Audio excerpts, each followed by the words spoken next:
CGS এর চাপের একক কি? ডাইন পার সেমি স্কোয়ার।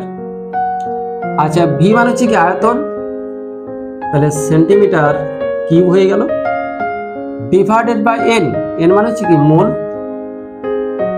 আর টি মানে হচ্ছে কি উষ্ণতা, সেটা হচ্ছে আমাদের কি কেলভিন, তাহলে সেটাকে আমরা কেলভিন লিখছি, এটাকে উষ্ণতার একক হচ্ছে কেলভিন, এটা যদি কেলভিন স্কেল আছে। তাহলে সেন্টিমিটার স্কোয়ার একটা সেন্টিমিটার কিউব, তাহলে আমরা কি পাবো উপরে শুধু ডাইন পাচ্ছি একটা, ইন্টু একটা আমাদের সেন্টিমিটার থাকছে একটা, নিচে আমাদের মোল থাকছে, আর একটা কেলভিন আছে, কেলভিন। যে ডাইন ইন্টু সেন্টিমিটার, তাহলে ডাইন ইন্টু সেন্টিমিটার কার একক হয়ে গেল?